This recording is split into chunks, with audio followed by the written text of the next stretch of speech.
J'ai 5 petites remarques d'ouverture que j'aimerais faire. La première, on a reçu le rapport d'audit de gouvernance et de gestion de la maison autochtone. Puis ce rapport permettait de s'assurer que l'organisme respectait les règles municipales, soit notre politique de reconnaissance et de soutien aux organismes, ainsi que notre programme de soutien financier et de reddition de comptes. Malheureusement, ce dernier fait le constat de plusieurs irrégularités dans la gestion de l'organisme. Donc, on a dû prendre la difficile décision de mettre fin au statut de reconnaissance de la maison autochtone et des avantages qui viennent avec ce statut. Cela implique la cessation de l'aide financière et la fin de l'autorisation d'occuper l'édifice municipal situé sur la montée des Trentes.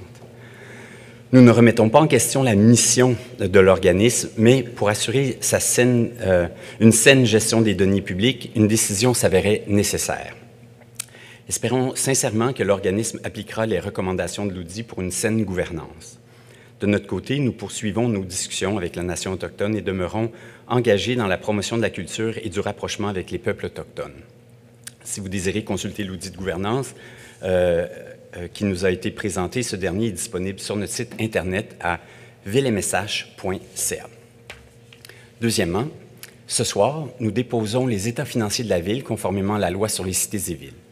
Il ne s'agit pas de la présentation budgétaire, mais bien d'un audit financier qui confirme que nous sommes conformes aux normes comptables canadiennes pour le secteur public. Cela donne une image des états financiers au 31 décembre 2024. Je tiendrai le discours du maire sur le sujet lors de la séance du mois de juin. D'ici là, il sera possible de consulter le document sur notre site Internet. Troisièmement, certification Ville Amie des Oiseaux. La Ville de Mont-Saint-Hilaire déposera sous peu sa candidature pour être certifiée Ville Amie des Oiseaux. On s'engage ainsi à réduire les menaces humaines à leur survie, à prioriser la conservation et la restauration de leur habitat et à informer la communauté à l'importance des oiseaux sur notre territoire. Ce samedi 10 mai se déroulera d'ailleurs la Journée mondiale des oiseaux migrateurs. C'est une belle occasion pour observer la beauté et la diversité des oiseaux migrateurs dans la vallée du Richelieu. Donc, gardez l'œil ouvert. Vous pourriez observer des canards colverts, des bernaches du Canada, des faucons pèlerins, aussi emblèmes aviaires de Mont-Saint-Hilaire, des colibris à gorge rubis ou encore des martinets ramoneurs. La Ville de Mont-Saint-Hilaire est d'ailleurs déjà engagée dans la protection du martinet ramoneur et a une cheminée protégée pour la nidification de cet oiseau au manoir Rouville-Campbell. On vous invite donc, vous aussi, à en apprendre davantage sur ces oiseaux et à participer à leur reconnaissance et à leur survie. Dès vendredi, vous pouvez consulter sur notre site Internet et découvrir des fiches sur différents oiseaux migrateurs qui pourront vous accompagner dans vos observations, puis on vous souhaite de belles découvertes. Quatrièmement, locomotion. Afin de répondre à nos objectifs en lien avec le plan climat et le plan d'action pour la collectivité, la Ville de Mont-Saint-Hilaire aidera à mettre en place un programme d'autopartage communautaire dans la région intitulé Locomotion. En fait, il s'agit d'un réseau qui permet de partager ou d'emprunter un véhicule du voisinage. Les citoyens sont invités à s'impliquer dans la mise en œuvre du réseau. Un sondage d'intérêt est en cours jusqu'au 25 mai prochain. Vous trouverez aussi le lien pour y participer sur notre site Internet à villemsh.ca. Et finalement, Journée internationale contre l'homophobie et la transphobie. En fait, on procède ce soir à la proclamation de la Journée internationale contre l'homophobie et la transphobie. Cette journée se déroulera le 17 mai prochain. Mont-Saint-Hilaire se veut une ville ouverte, inclusive et respectueuse, et nous désirons que cela se reflète dans notre communauté.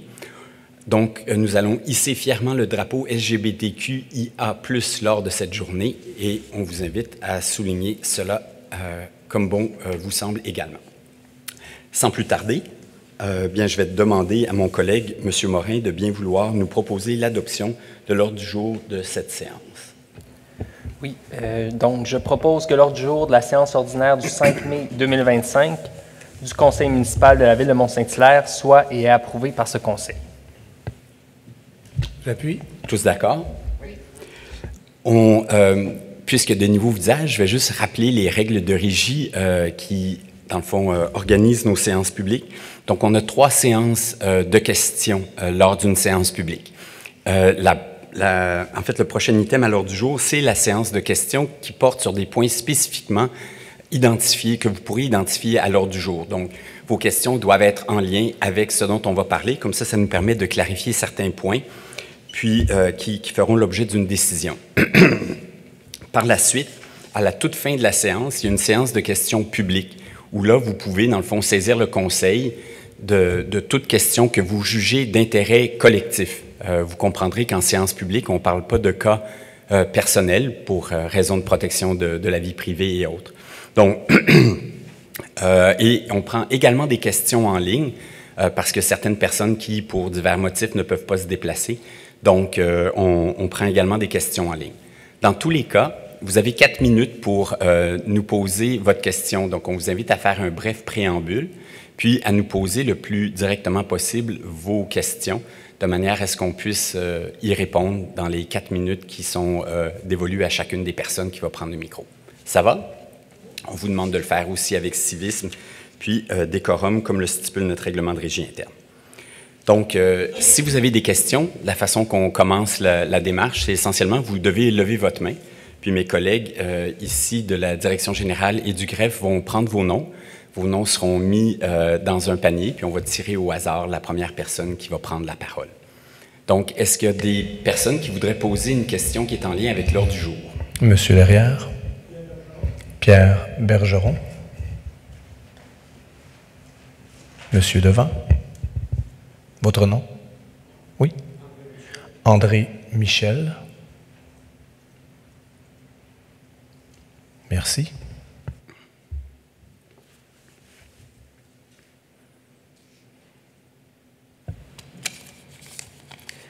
Pierre Bergeron.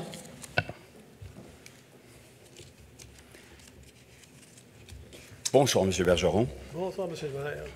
Les questions vont porter sur deux choses. Ce qui se passe pour le 580 du Grand Tronc. Il y a trois CCU qui le concernent.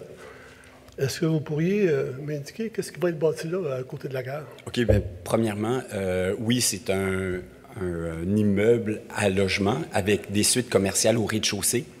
Je tiens juste à dire que ce projet-là, ce soir, ne fait pas l'objet d'une recommandation. Donc, il va y avoir un vote défavorable parce que le projet, dans le fond, nous semble perfectible là, à différents égards.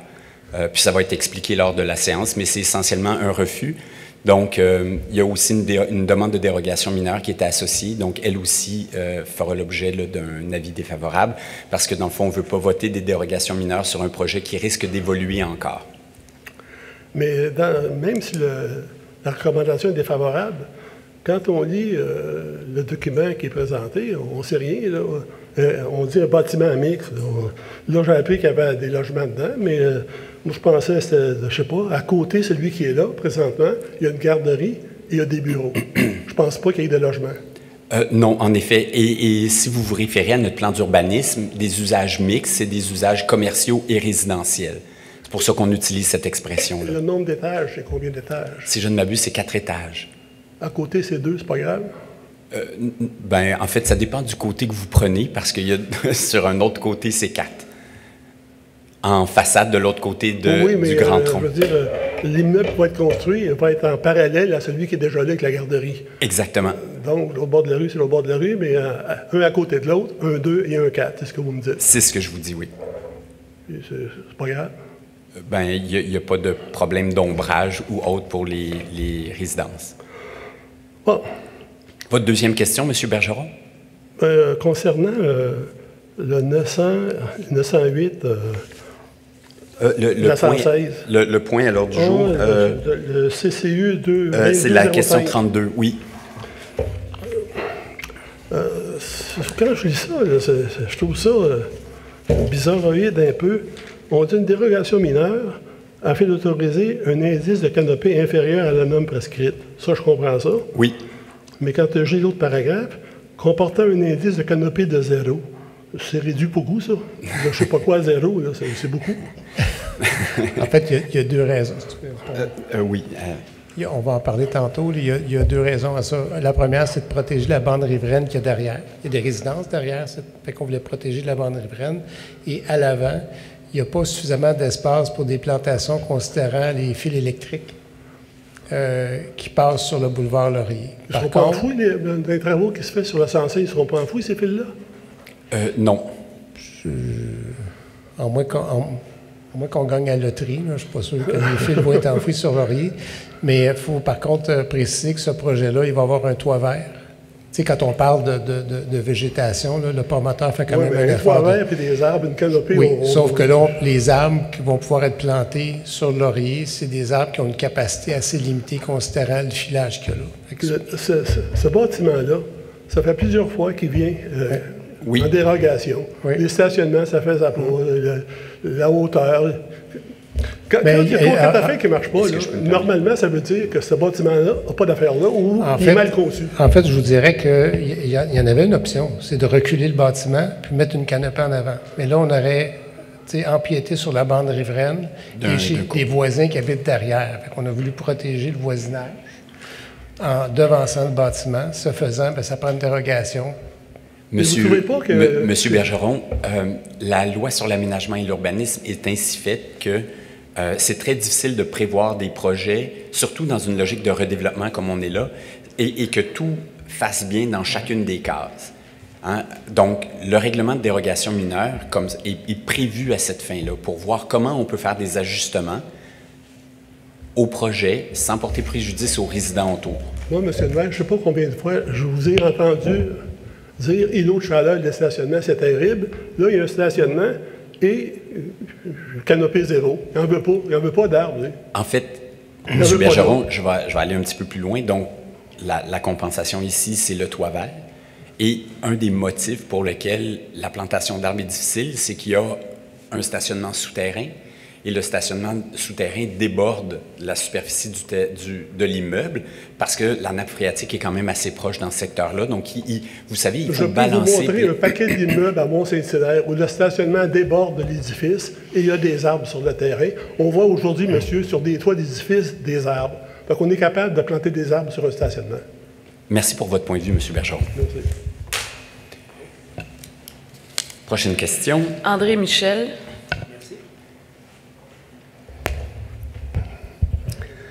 Bonsoir. Bonsoir. C'est pour le point 14.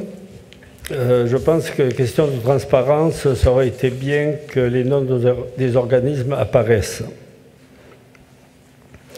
Alors, ma question est,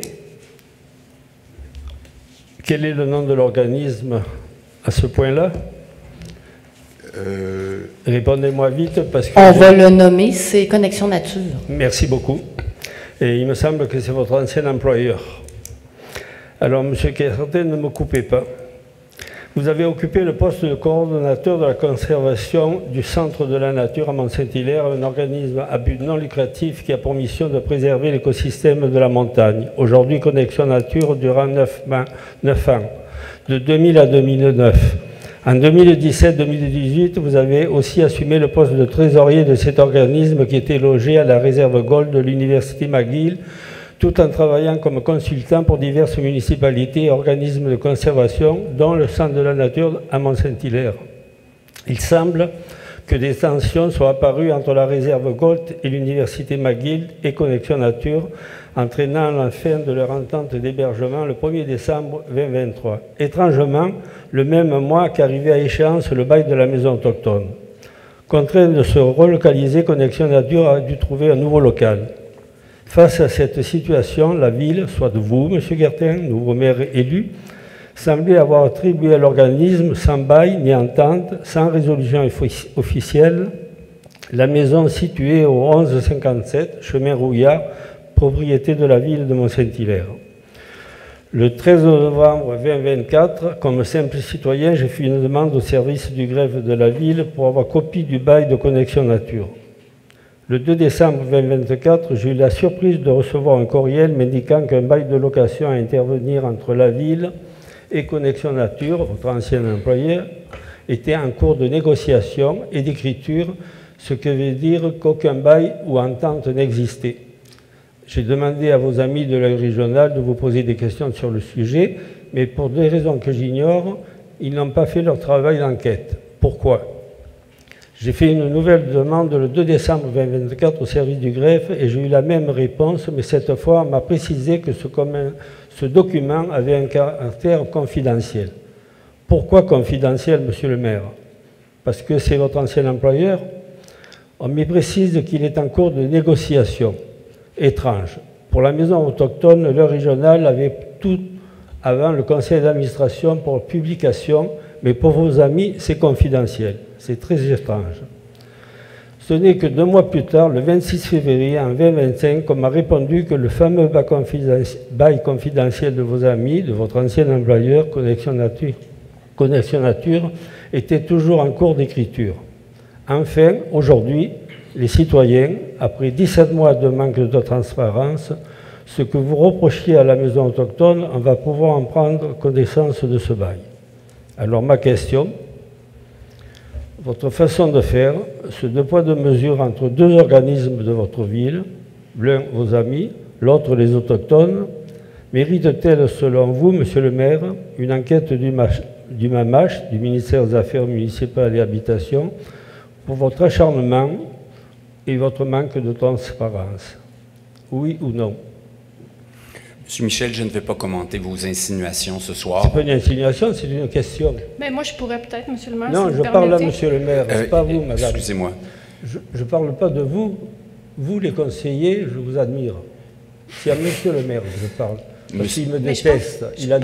Plusieurs personnes l'ont dit, dont la personne... Monsieur Michel, pas les insinuations que vous faites parlent plus pas, de vous que de questions. monsieur le maire. Je pense que vous n'avez pas de leçon de transparence à donner. Non plus, sauf votre respect, on devrait respecter votre œuvre et la mission de la Maison des Premières Nations. Ce que vous faites maintenant, ça ne fait que nuire à votre image et à celle de la maison. C'est dommage. Je m'en fous. Alors, le temps est...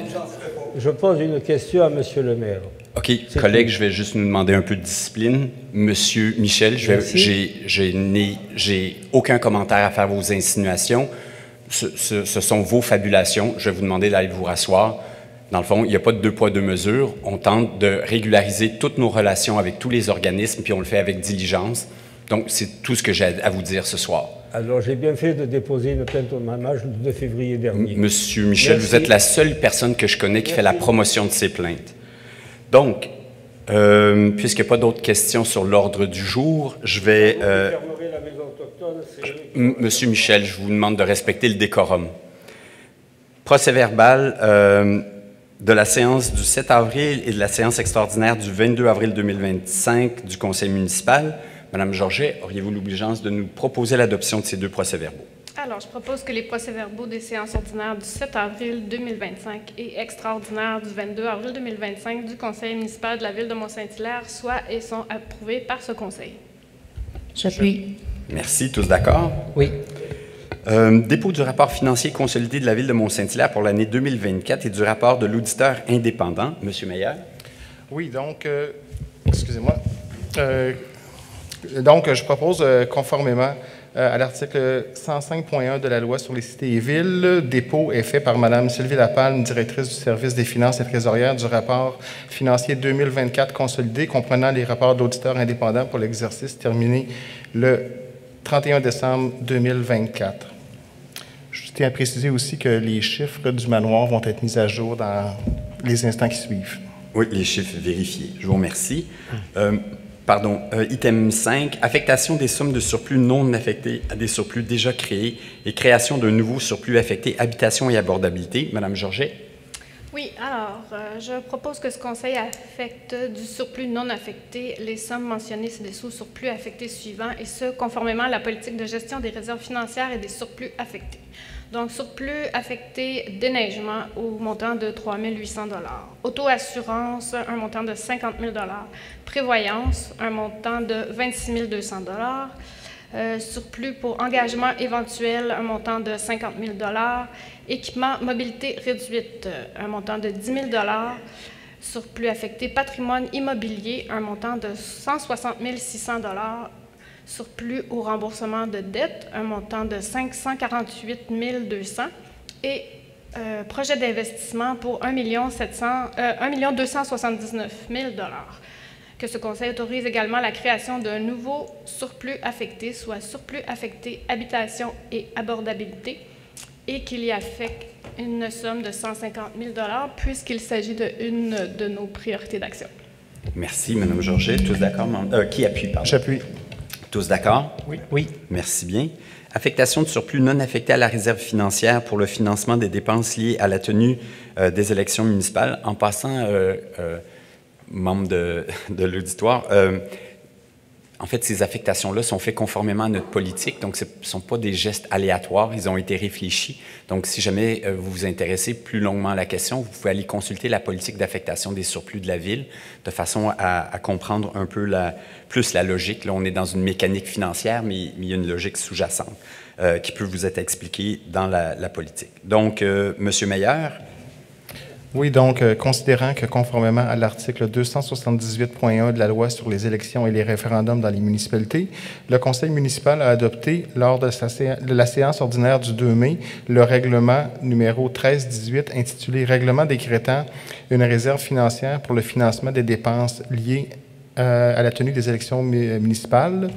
Donc, je propose que ce conseil approprie à même le surplus non affecté un montant de 130 000 vers le fonds réservé réserve pour les élections pour le financement des dépenses liées à la tenue des élections municipales de novembre. Oui. Merci. Tous d'accord, collègues? Oui. Merci bien. On est donc rendu à une autre affectation, cette fois-ci l'affectation du surplus non affecté à la réserve financière pour l'acquisition de l'eau aux fins de conservation et de réserve foncière pour la réalisation de travaux et de mise en valeur environnementale. Monsieur Morin. Oui, donc on poursuit nos efforts de conservation, une autre de nos priorités politiques. Donc, considérant le règlement numéro 1122, intitulé « Règlement ayant pour objet la création d'une réserve financière pour l'acquisition de l'eau aux fins de conservation et de réserve foncière pour la réalisation de travaux de mise en valeur environnementale, considérant que l'article 4.3 de la politique de gestion des réserves financières et des surplus affectés définit l'ordre et la méthode de distribution du surplus de l'année, considérant que l'article 4.3e prévoit notamment d'affecter une somme de 50 000 $ du budget annuel de la Ville jusqu'à un maximum de 15 % de l'excédent de fonctionnement annuel à la réserve financière.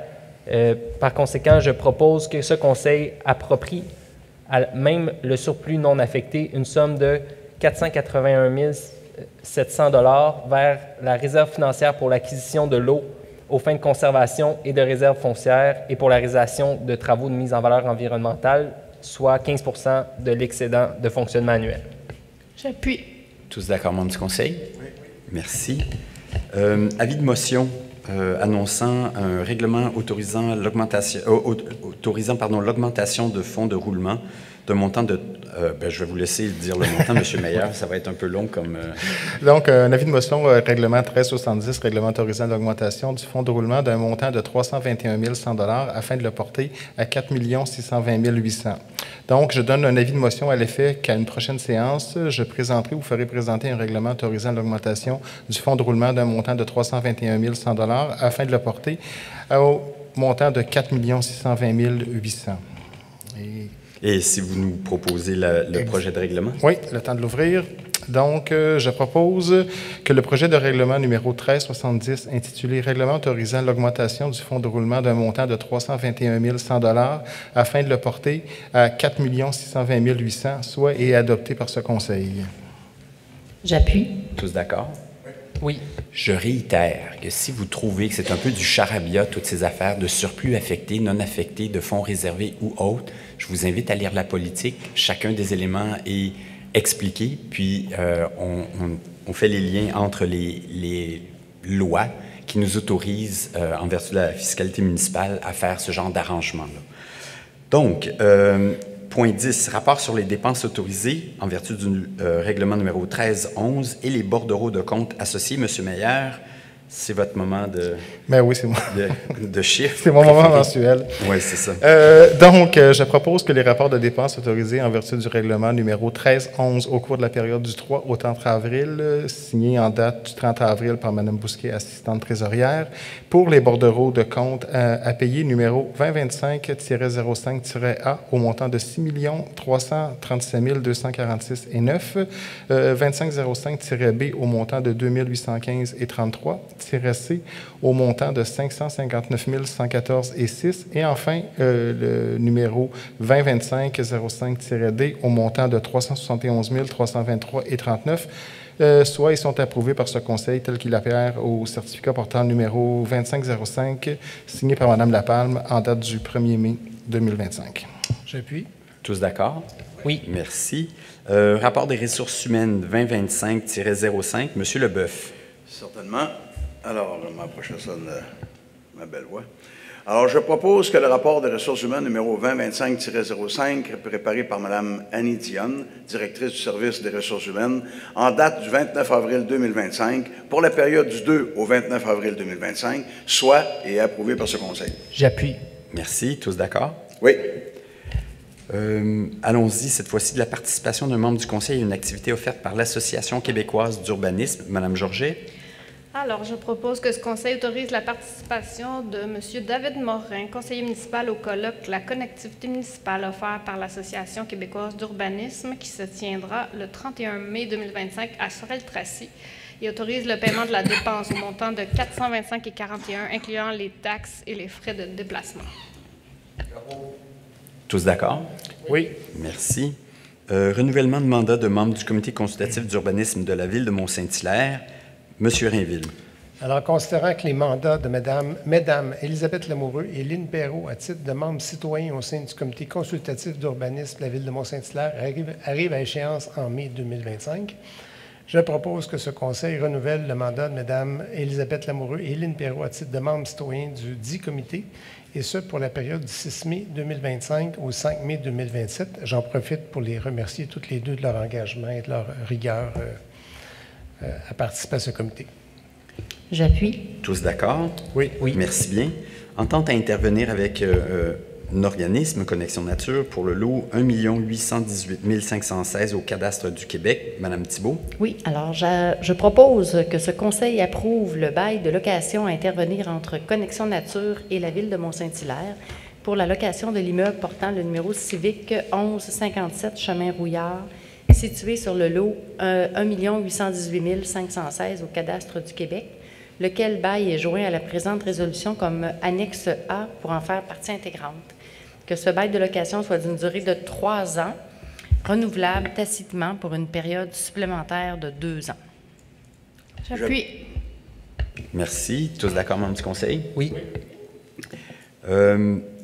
Ensuite, entente à intervenir avec des organismes concernant un bâtiment de service situé en Piémont. Madame Thibault, une fois de plus.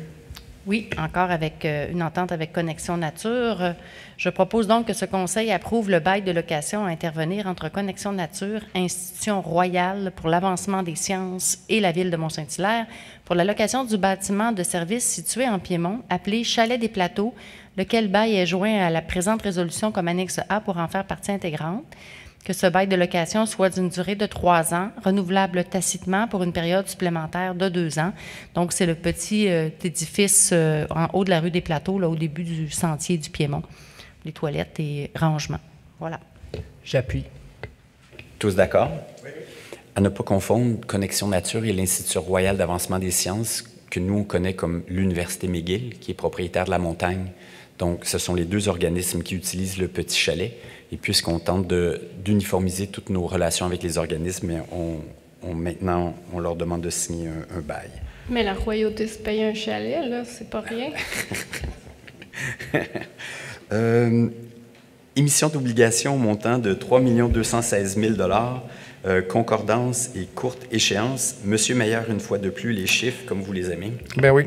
Considérant que conformément au règlement d'emprunt suivant et pour les montants indiqués en regard de chacun d'eux, la Ville de Mont-Saint-Hilaire souhaite émettre une série d'obligations, soit une obligation par échéance pour un montant total de 3 216 000 qui sera réalisé le 23 mai 2025, réparti comme suit. Règlement d'emprunt 1348 au montant de 1 160 700. 1335 qui était pour des travaux de réfection d'enveloppe extérieure de toiture, 555 000 et 1350 pour la conduite d'eau sur le boulevard Wilfrid-Laurier au montant de 1 530 300. Considérant que pour les règlements, la Ville de Mont-Saint-Hilaire souhaite émettre pour un terme plus court que celui originellement fixé par ces règlements. Donc, je propose que les règlements d'emprunt indiqués au préambule soient financés par obligation conformément à ce qui suit. Les obligations, soit une obligation par échéance, seront datées du 23 mai 2025. Les intérêts seront payables semi-annuellement. Les obligations ne seront pas rachetables par anticipation et les obligations seront émises au nom du service de dépôt de compensation CSD. Et que ces obligations soient signées par le maire et la trésorière. J'appuie. Oui. Merci bien. Demande d'aide financière dans le cadre de l'appel de projet Circonflexe, prêt pour bouger. Madame Georget.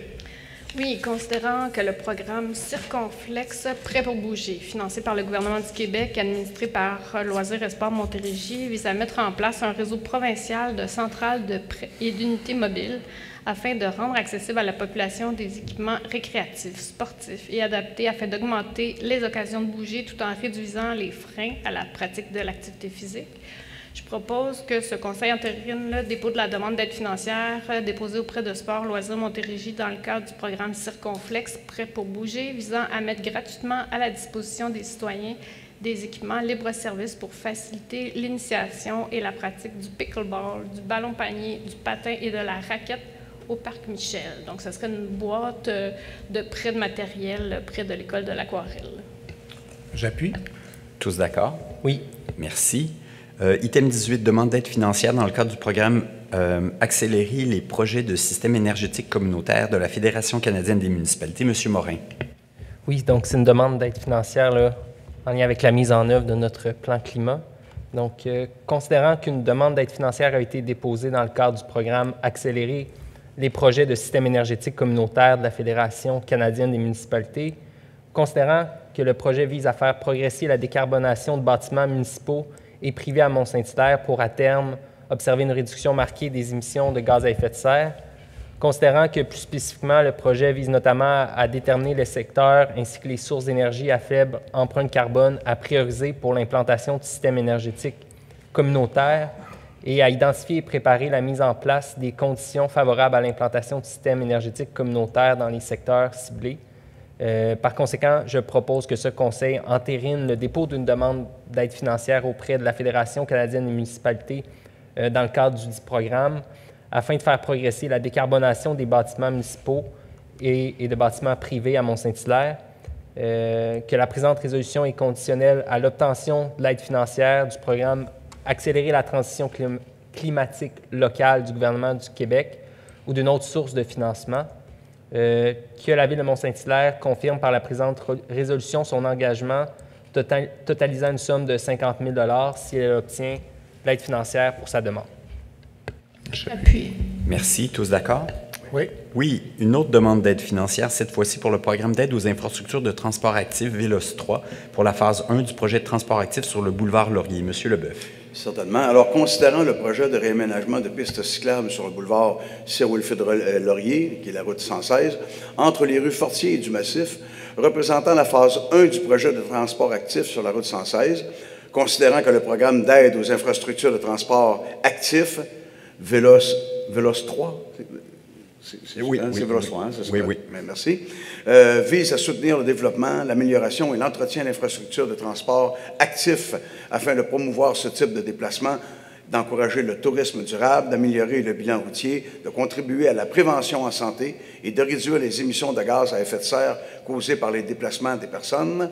Alors, je propose que la Ville de Mont-Saint-Hilaire autorise la présentation d'une demande d'aide financière, confirme avoir lu et compris les modalités d'application du programme, confirme son engagement à faire réaliser le projet admissible selon les modalités en vigueur, reconnaissant qu'en cas de non-respect de celle-ci, l'aide financière sera résiliée, certifie que le directeur du service de l'ingénierie est dûment autorisé à signer tout document ou entente incluant la convention d'aide financière, si applicable, à cet effet avec la ministre des Transports et de la Mobilité durable.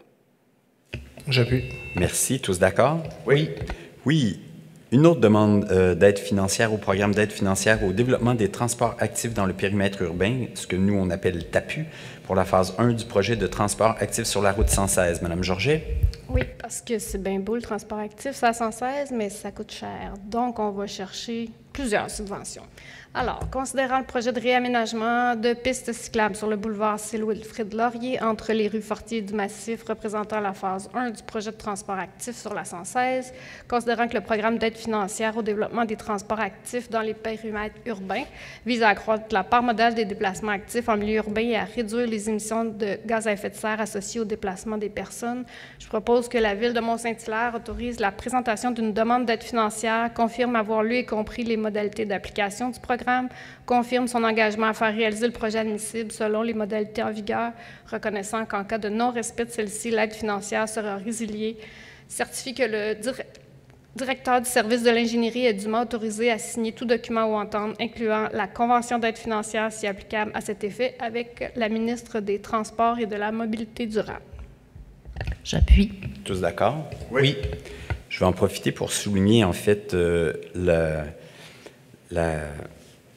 pertinence, en fait, des démarches entreprises par tous nos artisans et professionnels à la Ville de Mont-Saint-Hilaire, où on essaie vraiment d'utiliser le denier public comme levier pour aller chercher plus de fonds. Vous savez, on est face à souvent des dilemmes où on a peu de ressources et énormément de besoins qui nous sont exprimés. Puis, je remarque que tous les fonctionnaires sont vraiment là, très, très engagés à aller chercher du financement externe pour réaliser plus de projets, puis continuer à aménager des milieux de vie complets à Mont-Saint-Hilaire. Puis, je pense que ce soir, tous les points à l'ordre du jour en témoignent. Donc, on y va cette fois-ci pour le programme de transfert pour les infrastructures d'eau et collective du Québec, la TEC, pour les années 2024 à 2028. C'est notre programmation pour les travaux. Encore une fois, c'est un autre programme de financement qui nous permet de rénover toutes nos infrastructures, notamment d'eau, comme la conduite principale que vous avez vue qui a été modifiée l'automne dernier sur le boulevard Laurier. Madame Thibault? Oui, alors, eau potable, égout, il y a plusieurs catégories d'infrastructures qui rentrent là-dedans. Aussi des travaux de voirie, des travaux de résilience contre les changements climatiques et autres. Donc, considérant que la Ville de Mont-Saint-Hilaire a pris connaissance du guide relatif aux modalités de versement de la contribution gouvernementale dans le cadre du programme de transfert pour les infrastructures d'eau et collectives du Québec, donc la TEC, pour les années 2024 à 2028, je propose que la Ville de Mont-Saint-Hilaire approuve le contenu et autorise l'envoi au ministère des Affaires municipales et de l'Habitation de la programmation de travaux jointe en annexe A à la présente résolution et de tous les autres documents exigés par le ministère en vue de recevoir la contribution gouvernementale qui lui a été confirmée dans une lettre de la ministre des Affaires municipales et de l'Habitation, que la Ville de Mont-Saint-Hilaire s'engage à déposer annuellement une mise à jour de sa programmation de travaux durant la période du 1er octobre au 15 février inclusivement. J'appuie. Tous d'accord? Oui. Merci. Allons-y cette fois-ci pour la désignation d'une fourrière en vertu du Code de la sécurité routière. Exactement, c'est moi, monsieur. Allez-y, monsieur. Alors, considérant que la Société de l'assurance automobile du Québec, la SAAQ, a mis en œuvre des dispositions réglementaires relatives à la saisie et à la mise en fourrière des véhicules routiers, considérant que la Ville peut désigner une fourrière pour la garde des véhicules saisis, alors je propose que ce conseil désigne Entreprise Vincent Fournier Incorporée, propriété de M. Vincent Fournier, à opérer une fourrière d'auto au 200 chemin des Patriotes Sud, que Entreprise Vincent Fournier Inc. devra se conformer aux exigences de la SAAQ, dont notamment les règles de bonne pratique contenues au guide des gestions des véhicules saisis produits par la société, que la Ville de Mont-Saint-Hilaire se dégage de toute responsabilité quant à la conservation, à la garde, au vol ou au vandalisme des véhicules routiers saisis. J'appuie. Tous d'accord? Oui. Pour rassurer certaines personnes, la dite fourrière existe, c'est juste un changement de gestion là, où on vient confirmer le gestionnaire, mais les infrastructures sont déjà existantes depuis un certain temps. Proclamation de la Journée internationale contre l'homophobie et la transphobie, M. Meyer?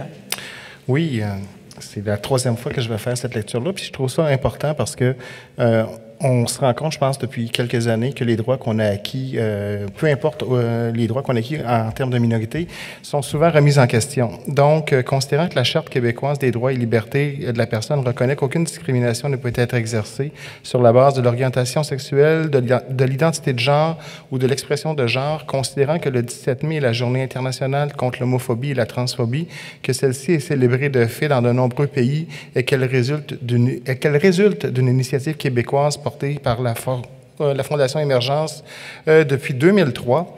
Donc, je propose que ce Conseil proclame le 17 mai Journée internationale contre l'homophobie et transphobie. J'appuie. Tous d'accord? Oui. Merci. Positionnement de la table des préfets élus de la Couronne-Sud, la TPEX, concernant la proposition 50-50 déposée dans le cadre de la révision de la politique de financement de l'Agence régionale de transport métropolitaine. Monsieur Morin. Oui. Donc, considérant la demande de révision de la politique de financement de l'Autorité régionale de transport métropolitain émane des couronnes, notamment afin de favoriser une meilleure prévisibilité, une meilleure équité des contributions municipales au sein des secteurs, considérant l'urgence pour les secteurs de convenir d'une politique de financement afin de favoriser une transition vers les futurs représentants qui siégeront aux instances métropolitaines, considérant que le scénario émanant de la résolution CC 24-037 aurait permis au secteur de rapatrier 35% des revenus généraux tout en conservant plusieurs distorsions méthodologiques défavorables envers la Couronne-Sud, considérant que la Couronne-Sud désire à terme rapatrier 100% des revenus généraux afin de favoriser une meilleure équité entre les secteurs. Par conséquent, je propose que la Ville de Mont-Saint-Hilaire appuie la table et préfet des élus de la Couronne-Sud pour le dépôt d'un scénario de révision de la politique de financement auprès de la RTM respectant les paramètres suivants. Donc, c'est assez technique comme résolution. Le traitement des revenus généraux à 50% destiné à financer les services métropolitains et un rapatriement de 50% envers les secteurs. La mise en place de stratégies d'atténuation utilisant l'aide gouvernementale afin que les contributions municipales au transport collectif soient indexées de 5% par année pour l'horizon 2026-2028 au préalable des efforts d'optimisation exigés.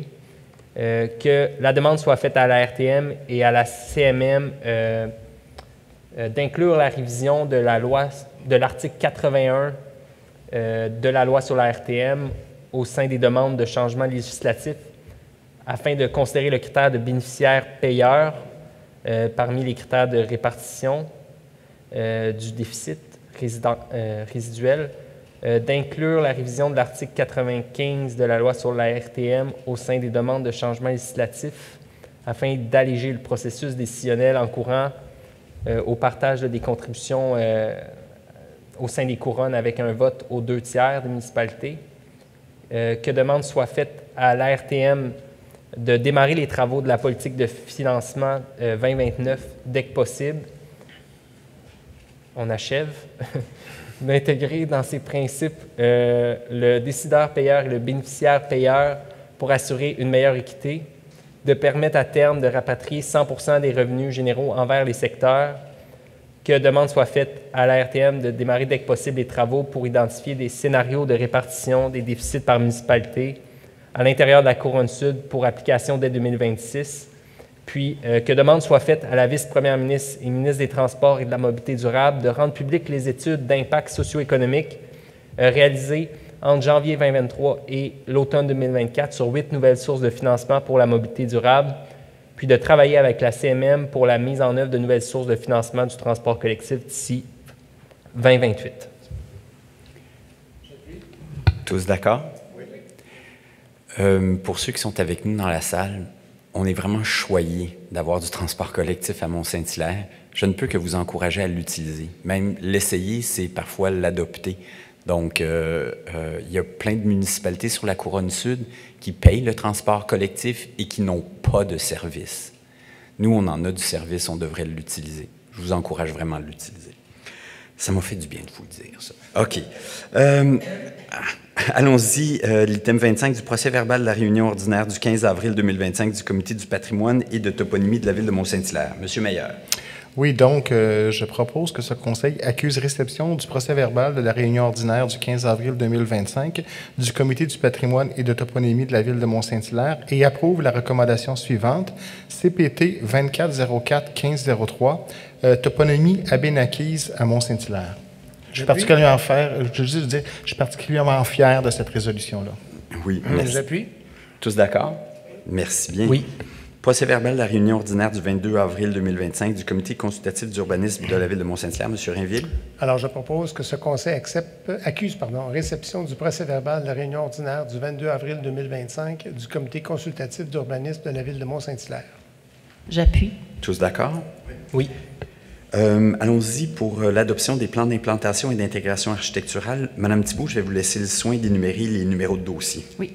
Alors, considérant les recommandations du procès-verbal du 22 avril 2025 du Comité consultatif d'urbanisme de la Ville de Mont-Saint-Hilaire touchant les projets suivants, donc ce sont les CCU 250-422, le 07, 09, 10, 12, 14 et 16. Donc, considérant que ces projets sont conformes aux objectifs et critères établis au règlement numéro 1364 concernant les PIA, en conséquence, je propose que ce conseil approuve les plans d'implantation et d'intégration architecturale et les recommandations énumérées ci-dessus, et ce, conditionnellement aux modifications requises ou aux compléments d'informations demandés aux dites recommandations. J'appuie. Tous d'accord, membres du conseil? Oui. Cette fois-ci, allons-y pour un plan d'implantation et d'intégration architecturale, puis ça serait pour le 2504-2215. M. Rainville? Alors, oui, considérant les recommandations du procès-verbal du 22 avril 2025 du Comité consultatif d'urbanisme touchant le projet suivant, CCU-2504-2215, soit le 82 Place Courcelles, considérant que ce projet est conforme aux objectifs et critères établis au règlement numéro 1364 concernant les PIA, je propose que ce conseil approuve les plans d'implantation et d'intégration architecturale et les recommandations énumérées ci-dessus, et ce conditionnellement aux modifications requises ou aux compléments d'information demandés à la dite recommandation. Je demanderai le vote, Monsieur le maire. Oui. Donc, on va commencer avec vous, M. Meilleur. Peut-être que vous avez quelque chose à exprimer avant. Oui, bien, je vais parler à titre du rôle du président du Comité du patrimoine. On a fait un travail important sur la répertoriation du patrimoine moderne et aussi l'importance et l'identification des zones en tant que telles. À Mont-Saint-Hilaire, malheureusement, on a peu de zones d'exception et Place de Courcelles en est une de celles qui avait été repérée, puis c'est aussi une des peu qui a gardé presque son identité au complet depuis le début. Donc, c'est la raison pour laquelle je vais voter contre ce projet. D'accord. Monsieur Rainville, votre vote? On y va toujours de la gauche. Moi, je vote pour le projet. D'accord. Madame Thibault? Oui, je vais voter pour le projet. Oui. Madame Georget? Moi, je partage quand même les réserves de M. Meillard concernant ce projet-là. C'est difficile à trancher comme décision parce que c'est vrai que c'est un bel ensemble architectural et que quand on crée des précédents d'agrandissement qui ne respectent pas nécessairement la facture architecturale de l'ensemble, bien là, on vient dénaturer un peu un coin. Quand on va se promener dans Charlevoix ou dans le Maine puis qu'on voit des ensembles de maisons qui sont similaires, qui sont toutes belles, on se dit « Wow, c'est bien beau ici », mais c'est pas magique, ça. C'est parce qu'il y a des règlements en vigueur qui font qu'on doit respecter des balises. Donc là, quand on commence à faire des rénovations, des agrandissements qui défont un peu cette facture visuelle-là, bien, c'est quand même dommageable. Puis en même temps, je comprends, là, quand on a une maison puis qu'on a envie de l'agrandir, on a bien le droit de le faire. Puis bien là, comme c'est conforme à la réglementation, ben j'ai pas le choix d'être d'accord. N'empêche que je pense que c'est vraiment, vraiment important de garder l'harmonie visuelle, de préserver les composantes d'origine des façades, des maisons autant que possible dans Place Courcelles. Donc voilà. Je vote pour à regret, je dirais. D'accord. Donc, considérant que c'est votre district, j'en prends acte. Monsieur Leboeuf? Moi, je vais aller dans le sens de mon collègue, M. Meilleur. Je vais voter contre. Merci. Monsieur Morin? Moi, je vais voter en faveur. Là. Je vais suivre les recommandations du CCU. Merci bien. Donc, Madame la greffière, vous constatez que le vote est majoritaire? Oui, adopté à la majorité. Je vous remercie. Allons-y cette fois-ci pour d'autres décisions concernant des plans d'implantation et d'intégration architecturale. Madame Thibault, je vous laisse le soin d'énumérer les 3 dossiers qui nous restent à adopter ce soir. Oui, alors, considérant les recommandations du procès-verbal du 22 avril 2025 du Comité consultatif d'urbanisme de la Ville de Mont-Saint-Hilaire touchant les projets suivants, donc, ce sont les numéros CCU 2504 2208, 2504 2211 et 2504 21 2213, c'est-à-dire 2504 2213. Donc, ces 3 projets-là ne sont pas conformes aux objectifs et critères établis au règlement numéro 1239 concernant les PIA. Donc, je propose que ce Conseil approuve les recommandations donc, du CCU et refuse les plans d'implantation et d'intégration architecturale énumérés ci-dessus, et ce, selon les motifs formulés aux dites recommandations. J'appuie. Tous d'accord, membre du Conseil, pour le refus? Oui. Merci bien. Ici, on a une demande de dérogation mineure relative au 580 rue du Grand Tronc. On a fait référence à ce projet-là lors de questions en début de séance. Pour ceux qui ne le sauraient pas, je tiens juste à spécifier qu'une demande de dérogation mineure, c'est une disposition particulière qu'il y a dans la loi sur l'aménagement et l'urbanisme qui permet à des citoyens autour du projet de venir expliquer au Conseil en quoi ils peuvent subir un préjudice face à la dérogation mineure à un règlement. Donc, comme le stipule le règlement, mon collègue, M. Rainville, va vous expliquer sommairement de quelle nature était la dérogation mineure. Et puisque les lois provinciales sont ainsi faites pour les villes, elles nous disent explicitement ce qu'on a le droit de faire et même des fois comment faire. On spécifie que une personne dans la salle qui croit subir un préjudice direct de ce projet-là peut prendre la parole exceptionnellement en séance tenante et non durant les périodes de questions. On fait la même chose par rapport aux questions qu'on peut recevoir en ligne. Donc, un peu de procédure, mais M. Rainville va nous expliquer la nature du projet et la décision qui est proposée. Oui, en fait, essentiellement, la demande de dérogation mineure portait sur l'empiètement du bâtiment dans la marge latérale droite, un empiètement de 7 marquises dans les marges latérales et des aires d'agrément inférieures à la superficie minimale requise lors de la construction du bâtiment, considérant que la demande de permis pour la construction du bâtiment telle qu'elle a été présentée était refusée.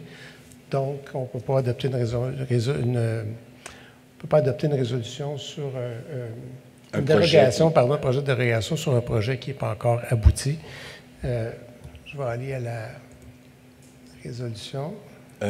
Avant ça, est-ce qu'il y a quelqu'un dans la salle qui a des... je vais lire le libellé. Considérant la demande de dérogation mineure présentée par le propriétaire de l'immeuble du projet au 580 du Grand Tronc relativement à la construction d'un bâtiment mixte, considérant qu'un avis public indiquant que le Conseil statuerait sur cette demande lors de la séance ordinaire du 5 mai 2025 a été publié, considérant que ce Conseil souhaite reporter la prise de décision à une séance ultérieure, je propose que ce Conseil reporte sa prise de décision concernant la demande de dérogation mineure et qu'un avis public indiquant la date de la séance lors de laquelle ce Conseil statuera sur cette demande sera publié. En fait, considérant que c'est un report, on va aussi reporter la période de questions. On va y aller pour l'autre demande de dérogation mineure. Est-ce qu'il y a un appuyeur? Je vais appuyer. Oh, pardon. Tous d'accord, membre du Conseil? Oui. Merci. Demande de dérogation mineure relative au 488 Chemin des Patriotes Sud. Madame Thibault.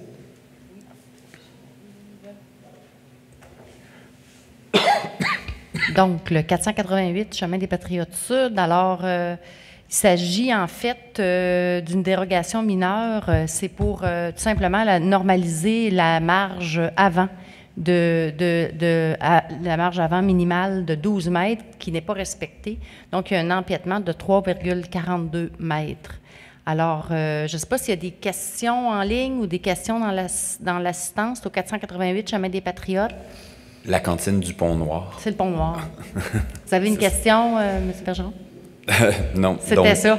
C'est ça. Donc, c'est un commerce qui est implanté depuis fort longtemps, puis on fait juste régulariser, en fait. La marge avant. C'est ça. Oui. Il n'y a pas de questions en ligne. Bon, parfait. Merci, M. Saint-Onge.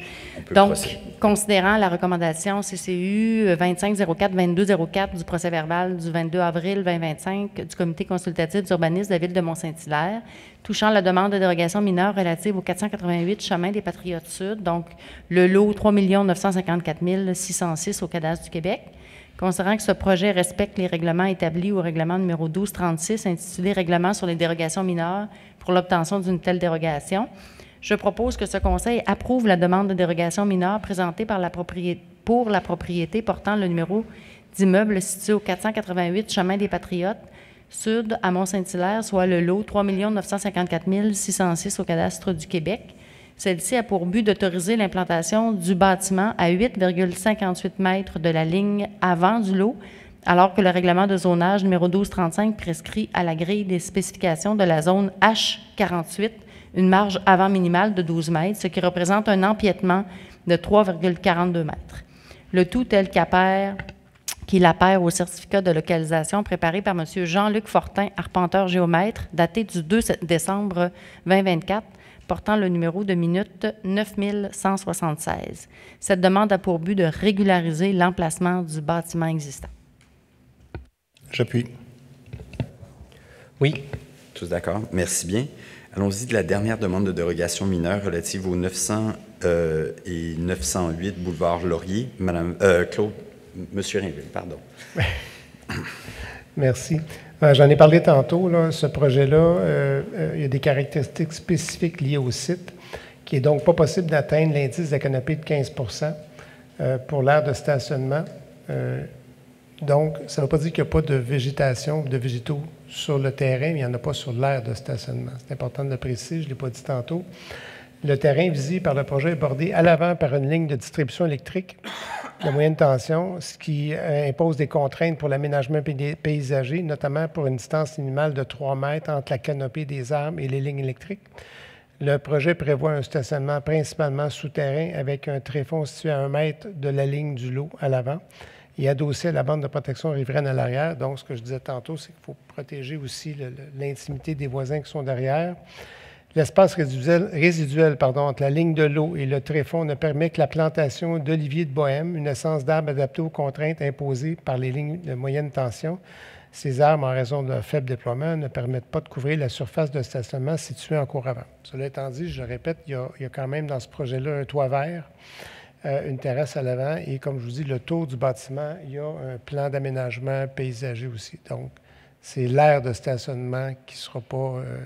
J'aurais dû le préciser tantôt, M. Bergeron, je vous regarde. Alors, il y aura 0 % de canopée sur l'aire de stationnement. Ça méritait d'être précisé. Si j'y vais avec la résolution... Excusez, est-ce qu'il y a des questions des personnes dans la salle qui voudraient poser, qui pensent subir un préjudice direct de cette dérogation mineure? Est-ce qu'il y a des questions en ligne?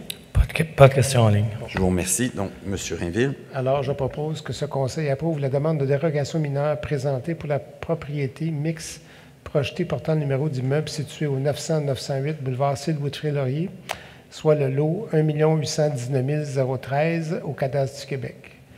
Celle-ci a pour but d'autoriser l'aménagement d'un stationnement dont l'indice de canopée est de 0 % alors que le règlement de zonage numéro 1235 prescrit aux articles 219 et 220 que pour les habitations multifamiliales et les commerces, toute aire de stationnement extérieur doit prévoir des plantations d'arbres à grand déploiement de façon à respecter un indice de canopée de 15 %. Le tout selon les conditions énoncées à la recommandation CCU-2504-2205 du procès-verbal du 22 avril 2025 du Comité consultatif d'urbanisme de la Ville de Mont-Saint-Hilaire et tel qu'il apparaît aux extraits du cahier de présentation préparé par Kiva Architecture Design daté du 25 février. Je termine en disant que cette demande a pour but de permettre la construction d'un bâtiment mixte tout en intégrant des mesures visant à atténuer les effets des îlots de chaleur et à favoriser un aménagement durable selon les conditions suivantes: intégration d'un toit vert et d'un toit blanc, revégétalisation de la bande riveraine, utilisation d'un pavé perméable et avec un indice de réflectance solaire élevé et d'un béton compacté au rouleau BCR. J'appuie. Tous d'accord, membre du Conseil? Oui. Merci. Allons-y d'un dépôt de certificat d'attestation de résultats de procédure d'enregistrement des personnes habiles à voter Monsieur Morin, je vous laisse le soin de nous rappeler la nature du projet qui faisait l'objet d'un registre. Oui, donc c'est pour les travaux de réhabilitation d'une conduite d'eau potable par chemisage structural sur le chemin Benoît et des travaux connexes. Mais c'est un dépôt, en fait. Donc, je ne sais pas si c'est moi qui lis. OK. Bon. Il n'y a personne qui s'y est opposé. OK. Fait que c'est ça. Le Conseil prend acte. Merci bien. Item 34, avis de motion annonçant l'adoption d'un règlement modifiant le règlement numéro 1102. Monsieur Leboeuf, je vous laisse le soin de nous rappeler la nature du règlement. Certainement. Alors, je, Marcel Leboeuf, donne un avis de motion à l'effet qu'à une prochaine séance, je présenterai ou ferai présenter un règlement modifiant le règlement numéro 1102 relatif à l'aménagement des voies d'accès pour les véhicules d'urgence en y modifiant la définition de service de sécurité incendie et en créant une nouvelle infraction. J'appuie. En fait, c'est un avis. Là, on y va pour l'adoption du projet. Oui. Alors, je propose que le projet de règlement numéro 1102-1, intitulé « Règlement modifiant le règlement numéro... » Ça va, monsieur le maire? OK. Prenez une gorgée, là, ça va... Ouais. Alors, je recommence. Donc, je propose que le projet de règlement numéro 1102-1, intitulé « Règlement modifiant le règlement numéro 1102 relatif à l'aménagement des voies d'accès pour les véhicules d'urgence en y modifiant la définition de service de sécurité incendie et en créant une nouvelle infraction, soit et est adopté par ce Conseil. » J'appuie. Merci. Tous d'accord? Oui. Oui. On y va cette fois-ci de l'octroi du contrat BA25-01. Madame Georget, Madame Georget, auriez-vous l'obligeance de nous rappeler la nature du contrat? Et donc, l'appel d'offres 36, un instant. Donc, oui, ça, c'est méga feu, oui. Alors, je propose que ce Conseil approuve conditionnellement aux approbations requises par la loi la soumission de protection d'incendie méga feu enregistrée au montant annuel de 14 330,48 incluant les taxes pour le lot numéro 1 du bordereau de soumission dans le cadre du contrat BA 2501 pour la réparation, l'entretien et la télésurveillance. Donc, l'alarme intrusion étant la plus basse soumission conforme reçue relativement au dit contrat. Donc, que ce contrat soit d'une durée d'1 an pour la période du 6 mai 2025 au 5 mai 2026 avec reconduction tacite pour 2 années supplémentaires, que la période du 6 mai 2025 au 31 décembre 2027, en fait que pour cette période-là, il y a les crédits disponibles, que ce Conseil approuve également conditionnellement aux approbations requises par la loi la soumission de alarme supérieure sécurité incendie au montant annuel de 14 429,41 incluant les taxes pour le lot numéro 2 du bordereau de soumission dans le cadre du contrat BA 2501 pour la réparation, l'entretien et la télésurveillance alarme incendie, donc étant la plus basse soumission conforme relativement au dit contrat. Que ce contrat soit d'une durée d'1 an pour la période du 6 mai 2025 au 5 mai 2026 avec reconduction tacite pour 2 années supplémentaires. Que pour la période du 6 mai au 31 décembre 2025, il y a les crédits disponibles. J'appuie. Tous d'accord? Oui. Merci bien. On y va cette fois-ci pour un autre contrat, ING 23-P04-A03.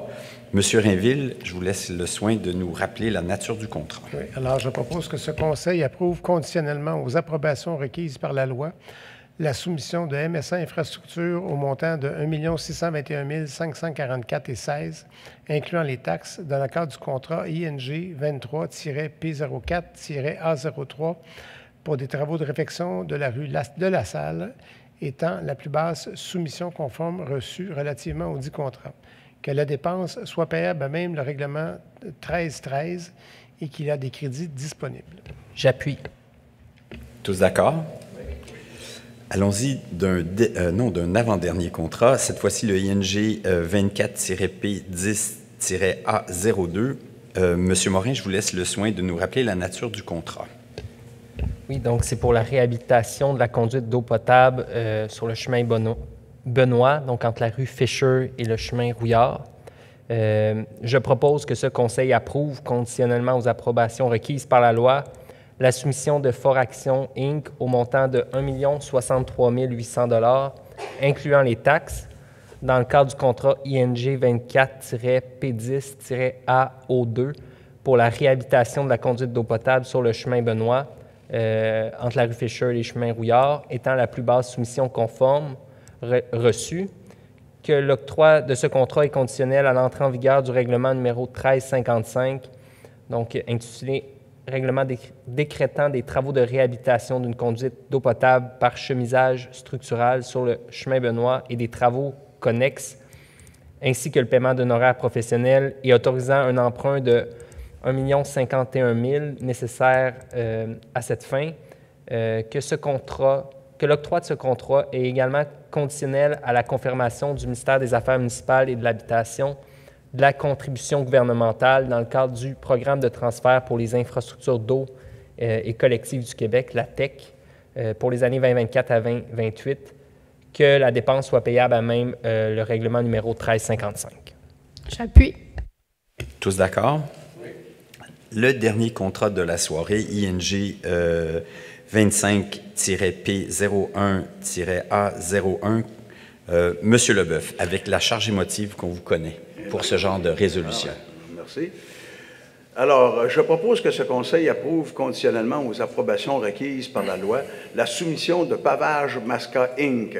au montant de 1 108 864,35 $, incluant les taxes, pour les travaux de réfection de voirie 2025 dans diverses rues, dans le cadre du contrat ING 25-P01-A01, lot 1 à 8 du bordereau de soumission étant la plus basse soumission conforme reçue relativement au dit contrat. Que la dépense décrite au bon de commande S1-25-28 au montant de 1 108 864,35 $, incluant les taxes, soit payable à même le poste budgétaire 02-835-00-711 et qu'il y a des crédits disponibles. Merci. Qui veut bien appuyer? Vous étiez tous bouche bée, hein, collègues? Oui, c'est ça. Tous d'accord? Oui. Merci bien. OK, on est rendu à la deuxième période de questions. Donc, vous pouvez venir nous poser des questions que vous jugez d'intérêt collectif. Merci de lever votre main. On va prendre vos noms, puis après ça, on va tirer au sort qui prendra la parole en premier. Puis, je vous demande, comme j'ai répété en début de séance, de faire votre mise en contexte en moins de 4 minutes et de poser le plus directement possible votre question pour qu'on puisse y répondre. Merci. Bertrand Perron. Madame. Micheline Frenette. Merci.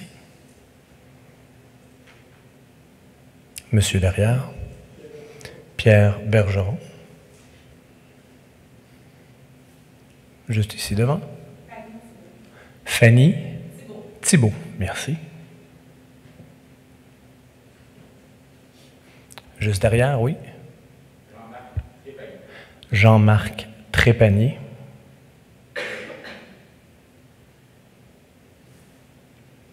Monsieur devant. Monsieur Jean-Luc Alde. Merci.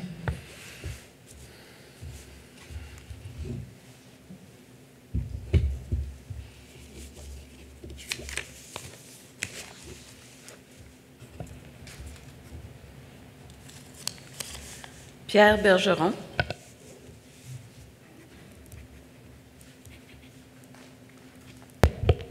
Bonsoir, M. Bergeron, ou rebonsoir. La première question, ça concerne ça fait plusieurs années que je vous en parle, au moins la troisième, mais ce n'est pas la quatrième.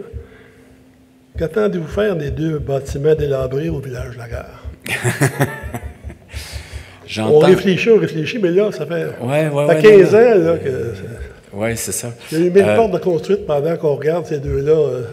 Les 2 bâtiments, là, vous parlez de l'ancienne structure dans laquelle il y avait une station de pompage près du ruisseau. Oui, une sur le bord du Richelieu, puis une sur le bord d'Orléans. C'est ça. Donc, M. Bergeron, on est en train de... Vous réfléchissez encore? Non, pas vraiment. On essaie de consigner nos réflexions dans le cadre d'un plan, un plan directeur pour les parcs et espaces verts. Ce qui fait que ça va affecter, en fait, ça va identifier les priorités d'aménagement pour chacun des parcs. Le dernier plan de la sorte qui a été fait date de plus d'une décennie, si je ne m'abuse. Et malheureusement, en fait, la firme qui nous a aidés pour ce plan-là a souvent changé de chargé de projet. Donc, notre réflexe... Dans 15 ans, ils ont eu le temps. Mais vous savez, parfois, il faut être patient pour trouver des solutions pérennes par rapport à des question, enjeux. Monsieur le maire. J'ai compris le principe. La semaine dernière, à la dernière réunion du Conseil, je vous ai posé une question concernant les référendums. Ah, et oui. la réponse que j'ai eue ne m'a pas plu tellement. Ça fait que j'ai appelé Élections Québec. Je me suis fait clarifier ça. J'ai parlé avec madame aussi. Notre greffière, Mme Lapp. Oui. Et c'est possible, lors d'une élection, de tenir un référendum. Si on va en faire un, bien sûr, c'est possible. C'est pas interdit. Mais c'est deux démarches distinctes. Ça n'a rien à voir. On fait un référendum, on fait les élections, mais en même temps, il y a 2 boîtes de scrutin. Je ne sais pas comment ça fonctionne, mais la possibilité existe. Contrairement à ce que vous m'avez dit, ça se peut. Bien, ça se peut si on a respecté toutes les règles concernant les référendums municipaux. Bien Donc, sûr, il faut qu'il y ait eu ouverture d'un registre. Je veux faire un référendum. Je ne vous dis pas que vous voulez en faire un. Vous ne voulez pas en faire, faites-en pas. Si vous n'avez pas de raison d'en faire, faites-en pas. Mais si un jour on veut en faire, ça serait un bon endroit, lors des élections municipales, de le faire, parce que les coûts seraient moindres. Monsieur Bergeron, on s'ostine un peu sur les moyens. Est-ce que vous avez participé aux récentes consultations qu'on a tenues là, sur la mobilité active? Là, on va en partir une autre consultation via notre clic sur notre projet. C'est pas moi qui ai été élu maire, c'est vous. Ça fait que... Non, mais je vais juste vous dire qu'il y a d'autres façons maintenant contemporaines de consulter la population sans, dans le fond, s'enfarger dans toute la mécanique du référendum. C'est pas pour rien. On parle de ça à cause de ce qui s'est passé sur des Patriotes Nord, où une poignée de citoyens, 15, 20, 30, 40, je ne sais pas, ont défait ce que la Ville voulait faire en termes de zonage. Par référendum, si on change les règles du jeu pour augmenter le nombre de personnes qui peuvent voter lorsqu'il y a un changement de zonage dans ce qui est patrimonial, dans ce qui est le bien commun, le chemin de la montagne, le vieux village, le chemin des Patriotes. Si on veut faire des choses, le référendum est un moyen. Je vous remercie pour votre opinion une fois de plus, M. Bergeron. Je pense que c'était votre question de relance, donc je vais prendre la prochaine question. Attendez un petit peu. L'autre, c'est facile. J'ai vu les choses jaunes sur la 116. Ah, vous aimez notre piste de go-kart? C'est commandité par Karting Saint-Hilaire, non? Combien de temps ça va être là, toutes ces affaires-là? Alors, M. Bergeron, merci. Vous me permettez de rappeler à la population qu'il y a une page dédiée à cet effet-là sur notre site, Ville MSH. Vous cliquez sur le clic, vous allez avoir la version longue de l'explication. Mais rappelons-nous qu'il y a plein de travaux qui s'en viennent sur le boulevard Laurier. La première phase qui est en cours, il y a eu les travaux d'aqueduc, il va y avoir les travaux de voies réservées. Maintenant, le Conseil voulait vraiment sécuriser le boulevard Laurier. Le ministère des Transports nous a obligés à ces aménagements-là qui, dans le fond, viennent rétrécir la voie et donner un sentiment là, plus compact. C'est pas quelque chose de permanent, c'est un attendant que... C'est un attendant que... Et M. Bergeron, auriez-vous l'obligeance de rester au micro jusqu'à ce que j'ai fini mes explications? Excusez-moi, monsieur. Non, mais c'est correct, hein, entre humains, hein, ça va. Donc, essentiellement, ce sont des travaux temporaires. On a également une étude qui est en cours avec le ministère des Transports pour urbaniser le boulevard. Et tout ça, on s'en est déjà parlé. C'est peut-être pas la facture visuelle la plus esthétique, mais je tiens juste à rappeler que ça nous est imposé par le ministère des Transports, puis on pensait que la sécurité du chemin du boulevard Wilfrid-Laurier en valait la mèche, mais on a tous hâte que les aménagements permanents y arrivent puis qu'on puisse avoir un boulevard qui est digne de Mont-Saint-Hilaire. Ceci étant dit, sécurité oblige, on est plus intéressé par aller de l'avant, puis des fois y aller, même si ce n'est pas tout à fait comme ça qu'on aurait voulu le faire, mais au moins, ça fait des décennies qu'on parle du boulevard Laurier. Il n'y a pas grand-chose qui s'est passé, mais avec notre conseil puis avec l'aide de l'administration, croyez-moi, il y a des choses qui vont se passer sur le boulevard Laurier. Je vous remercie. On devrait faire la même chose pour les bâtiments délabrés. Allez aussi vite. Merci beaucoup.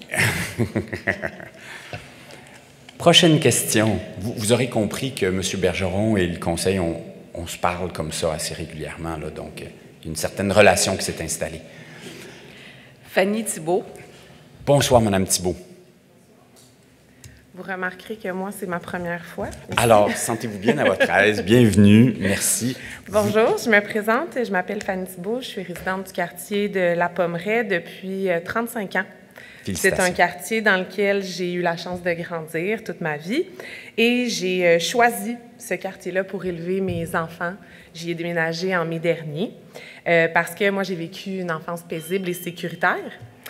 Je me présente ici aujourd'hui avec une situation que j'aimerais porter à votre attention. J'ai déjà rempli une requête en bonne et due forme que j'ai fait parvenir au comité de la mobilité, que j'ai envoyé à mon conseiller municipal, M. Leboeuf, et à vous-même aussi, M. le maire.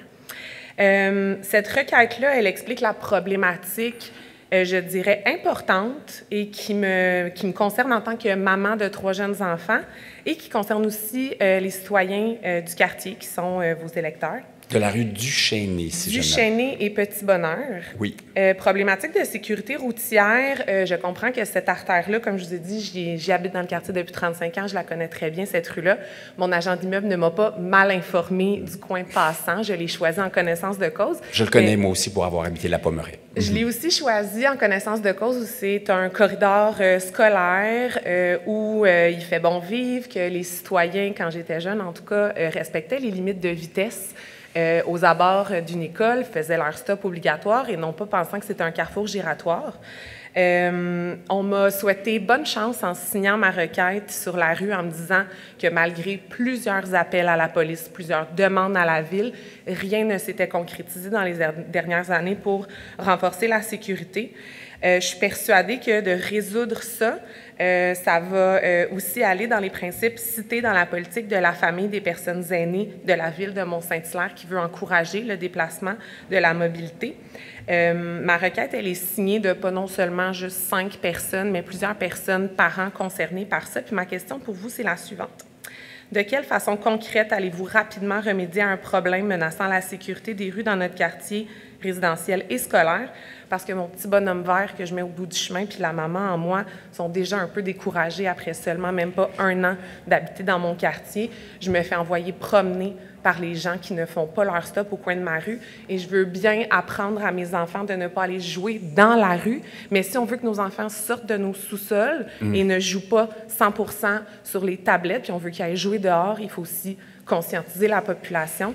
Fait que c'est ma question pour vous, parce que moi, j'en ai plein des idées, si vous voulez. Bien, j'espère que vous les avez toutes consignées dans votre demande que vous avez faite. Tout à fait. Alors, merci, premièrement, d'être venu au micro, pour une première, c'est le fun. Deuxièmement, je tiens juste à vous rappeler qu'on a, dans le fond, maintenant une politique pour traiter les demandes d'atténuation, parce qu'on voulait, en fait, éviter l'arbitraire ou l'aléatoire. Félicitations d'en avoir parlé à vos voisins, parce que j'ai le goût de vous dire que la circulation dans la Pommeraye, c'est nous. Hein? Je connais personne de Saint-Jérôme qui fait le détour pour venir faire des excès de vitesse ou du non-respect des règles. Donc, il faut se le rappeler que la circulation au Mont-Saint-Hilaire, c'est nous. Maintenant, merci aussi de combattre le cynisme ambiant. Si on est tous ici ce soir, c'est parce qu'on pense qu'on peut vraiment faire une différence. Oui. Je pense qu'on le fait. Maintenant, vous avez fait des actions individuelles, vous avez fait des actions avec vos voisins. Je vais vous demander votre aide encore, parce que oui, on va la traiter, votre demande, puis on va vraiment, dans le fond, la traiter avec beaucoup de diligence. C'est pour ça qu'on a une politique. Donc, on a tous les cheminements. Puis, notre décision, bien, on la souhaite vivement vous la rendre intelligible. Pourquoi on agit et de quelle manière on va le faire. Puis, pourquoi peut-être on n'agirait pas, on n'agira pas, et pourquoi, dans le fond, il y a des contraintes. Donc, notre intention, en adoptant une politique, c'était d'être capable d'expliquer nos décisions, favorables ou défavorables. Je vais laisser le comité technique faire son analyse préliminaire, puis ensuite, elle va être portée à l'attention des élus dans la commission de mobilité active, puis éventuellement, une décision sera prise par le conseil. Je dois vous demander votre aide. Il faut être stratégique, c'est-à-dire que pour être stratégique, on a besoin de cibler les périodes plus spécifiques. Ah oui, c'est un peu intimidant ça aussi, mais un peu plus spécifique. Donc, vers quelle heure il y a des excès? Est-ce que c'est, dans le fond, les parents un peu trop pressés qui vont mener les enfants à l'école, de la Pommeraye ou à d'autres moments donnés? Est-ce que vous êtes capable d'avoir des numéros de plaques? Là, je ne veux pas que vous jouiez à la police vous-même. Non, j'ai quelqu'un qui va jouer à la police pour moi, ça va lui faire plaisir. Mais si elle voulait le faire, là, s'asseoir au coin, prendre des notes, prendre des photos. En fait, plus on peut avoir une information spécifique, plus le suivi des policiers va être efficace. Si on envoie les gens, dans le fond, dire des fois, parfois ou autre, Alors, ça peut aller jusqu'à identifier le modèle d'auto, la plaque et autres, et il y aura un suivi.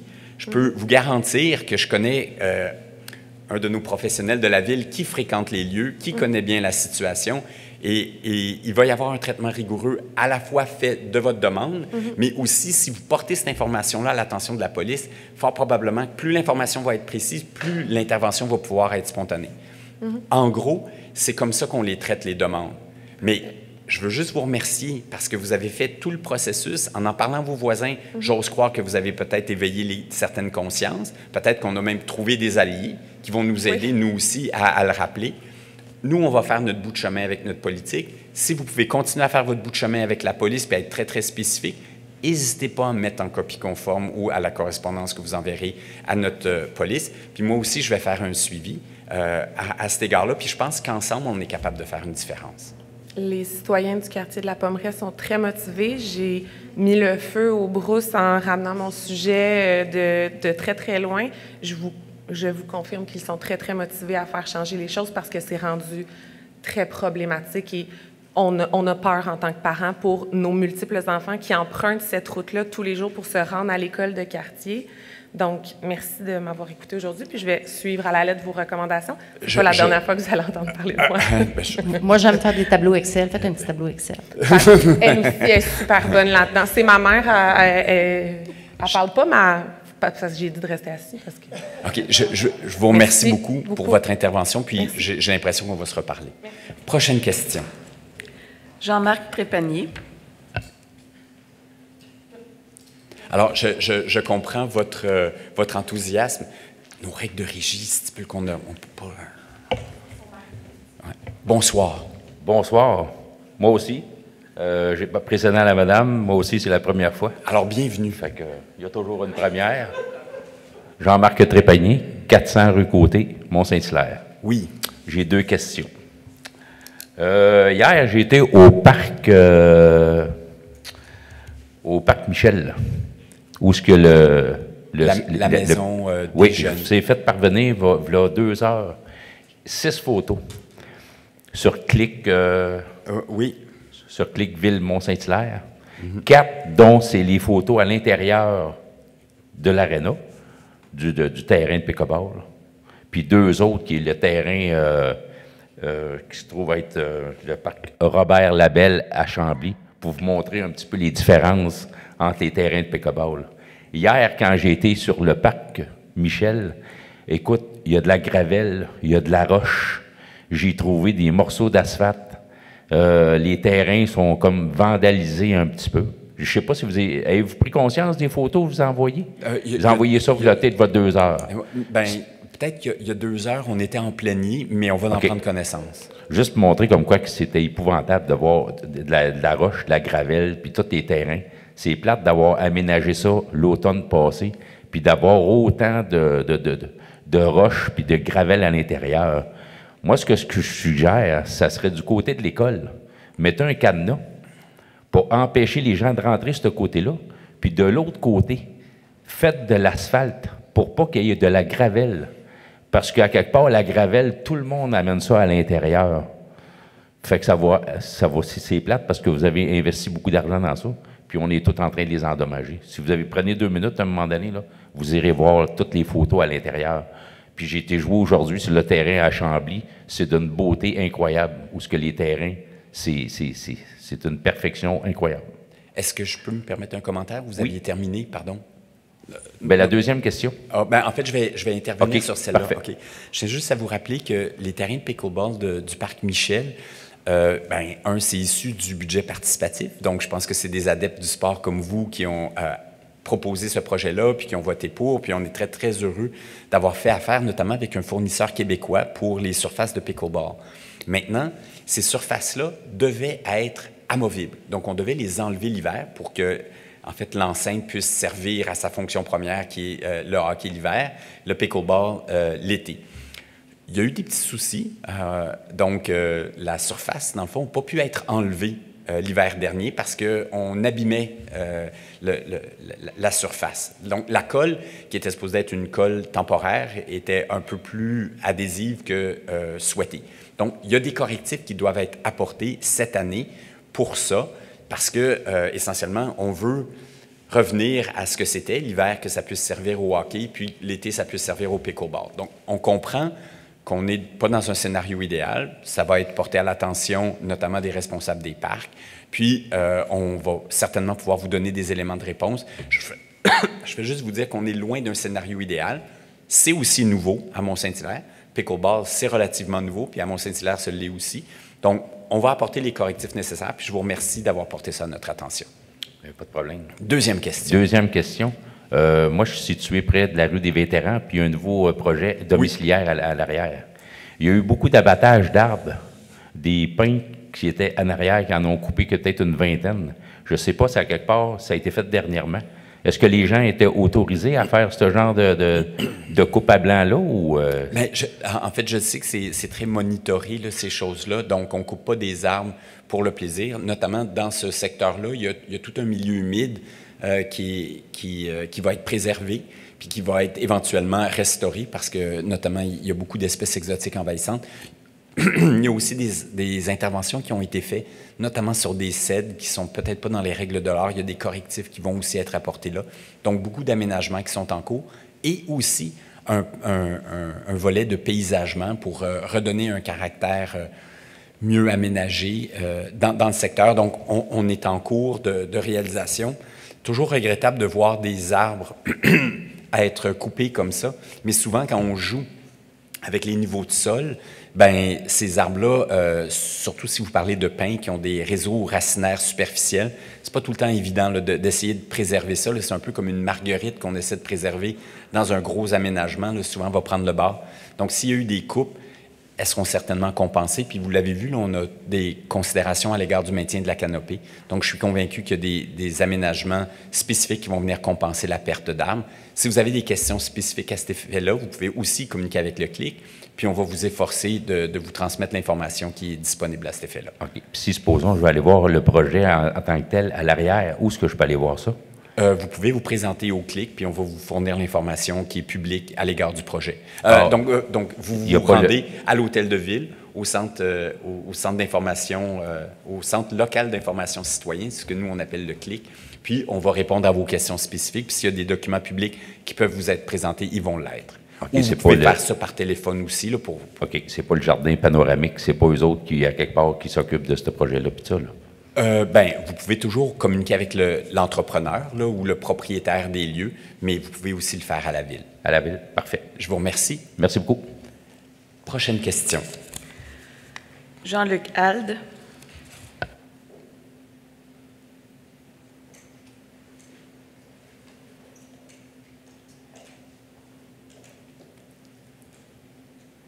Monsieur Alde, une personne est venue faire une intervention avant vous puis nous rappeler que ça faisait 35 ans qu'elle habitait Mont-Saint-Hilaire. Auriez-vous l'obligeance de nous rappeler, ça fait combien d'années que vous vivez à Mont-Saint-Hilaire, vous? Ça fait 89 ans et quelques mois. Merci, Monsieur Alde. Alors, bienvenue au micro. Que puis-je faire pour vous?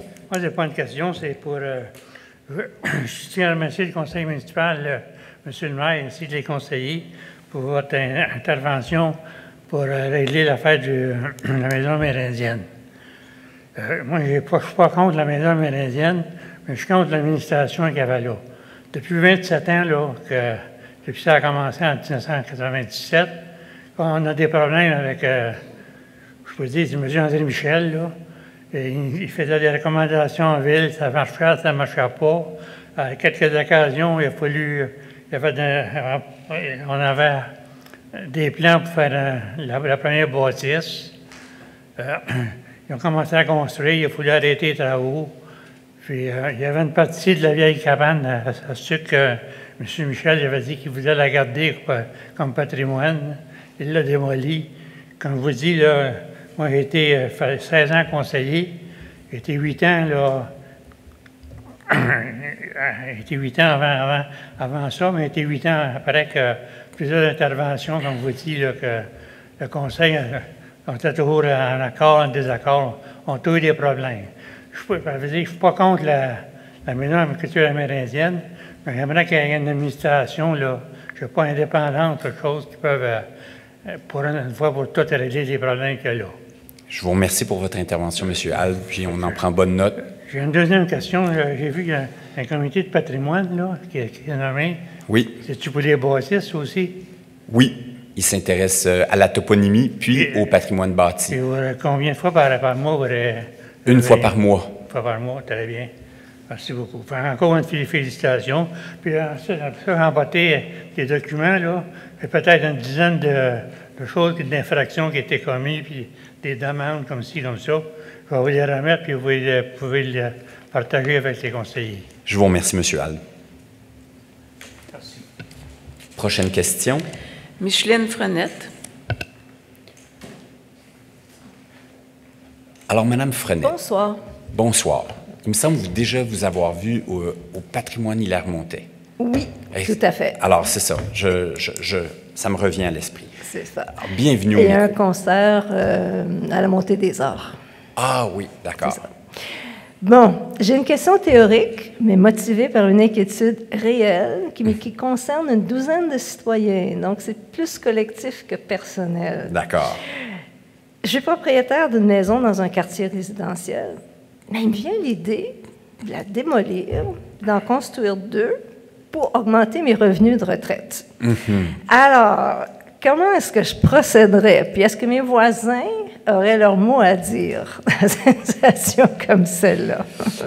D'accord. Alors, si le projet que vous soumettez au service de l'aménagement du territoire et de l'environnement, ce que nous, on appelle le SAT, est conforme à la réglementation. Donc, votre terrain est suffisamment grand, on peut, dans le fond, le lotir en deux, puis on peut construire.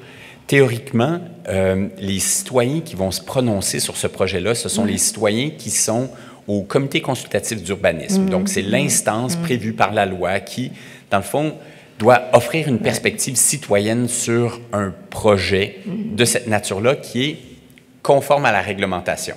Il peut y avoir des dérogations mineures, mais elles doivent être mineures. Par exemple, on ne pourrait pas passer d'un immeuble de 2 étages puis y implanter des bâtiments de 3, 4 étages si ce n'est pas conforme à la réglementation. Il faut que ça soit mineur. On parle de quelques mètres, quelques centimètres, sans plus. Maintenant, toujours dans votre hypothétique dossier, si toutefois vous demandiez une modification réglementaire pour que votre projet soit réalisé, mais là, toutes les dispositions des règlements visés par la demande de modification seraient applicables, notamment si c'est le zonage, bien là, il y a des registres qui peuvent être ouverts et autres. Donc ça dépend. D'accord. Ça correspond à la compréhension que je croyais avoir de comment une ville fonctionne. Mais il se trouve qu'un nouveau propriétaire qui affirme exactement ça, qui va démolir la maison qui s'y trouve et construire plusieurs résidences, et qu'il a l'accord de la ville ou qu'il est en discussion avec la ville. Donc, la question, c'est seulement, est-ce qu'on pourrait rencontrer quelqu'un qui pourrait nous donner l'heure juste et nous expliquer ce qui est plausible? OK. Alors, le conseil municipal ne travaille pas sur des hypothèses et le conseil municipal ne s'exprime que par résolution. Donc, lorsqu'il y a dépôt d'une demande officielle, elle sera traitée, puis elle va être débattue au CCU et autres. Dans le cas hypothétique qui nous intéresse, qui est proche de la rue Michel, c'est encore hypothétique, c'est-à-dire qu'il n'y a pas de projet qui a été porté à notre attention. Donc, je ne vais pas, dans le fond, utiliser de votre temps inutilement, puis nous non plus, on ne va pas s'épivarder sur quelque chose d'hypothétique. Maintenant, il faut que cette personne-là dépose un projet, puis c'est à notre discrétion de l'évaluer. Maintenant, toujours dans l'hypothèse, tant qu'à y être, là, on va continuer dans les hypothèses un peu boiteuses. Sachez qu'il y a déjà eu des démarches entreprises auprès de la propriétaire précédente pour que notamment la belle coulée dans laquelle on trouve plein de beaux carriers ovales soit bien préservée. On avait des considérations à cet égard-là. Malheureusement, la dite propriétaire n'a pas voulu faire suite aux propositions qui ont été faites et elle a vendu la propriété. Donc là, vous avez un nouveau voisin. Donc, je vous encourage à aller lui parler à ce nouveau voisin-là.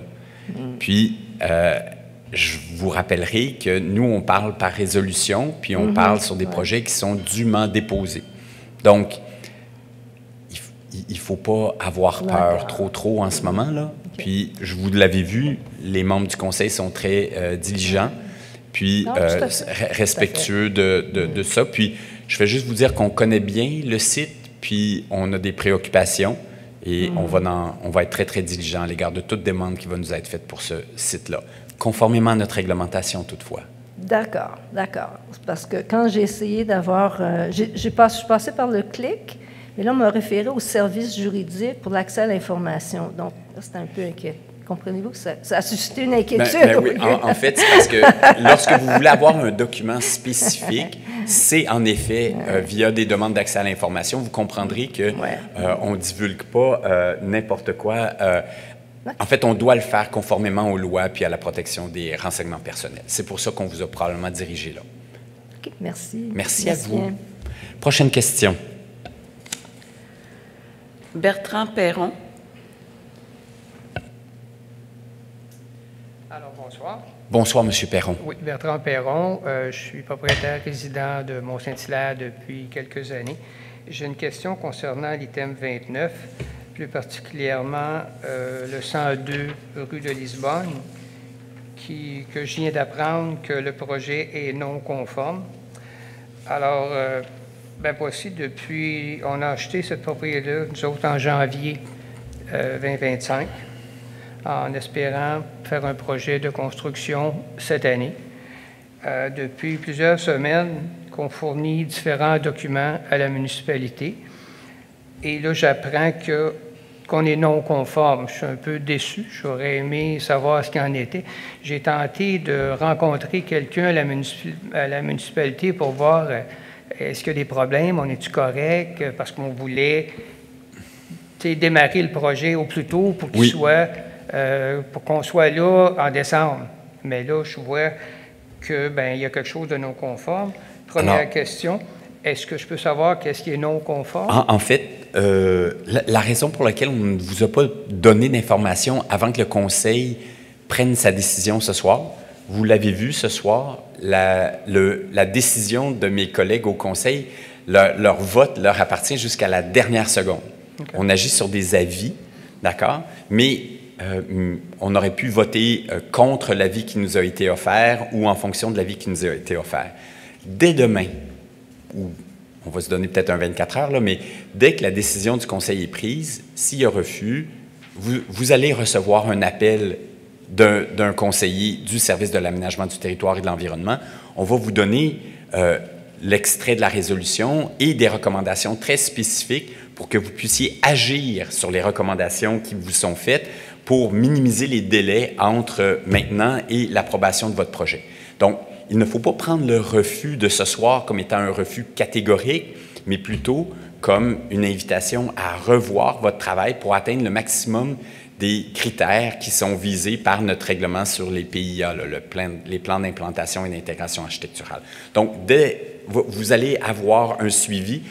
Nos conseillers au SAT ne pouvaient le faire avant qu'on ait pris notre décision. Okay. C'est comme ça qu'est faite la loi. Et deuxième question, c'est quoi la procédure maintenant pour aller de l'avant plus tôt? Là, je comprends, puis effectivement, je rencontre Madame ou Mademoiselle Alexandra demain et je verrai ce qu'elle nous dit, qu'est-ce qui est à faire ou à ne pas faire. J'en sais rien, dans le fond. C'est ça que je suis un peu déçu, parce que ça fait tellement de temps, d'heures qu'on met là-dessus. Je vous comprends. J'aurais aimé voir, il y a 3 semaines, « Hey, monsieur, voici telle affaire, c'est pas correct, ça, c'est pas correct. » Bien, ajustez-vous donc, là, il me semble qu'on aurait progressé. Oui.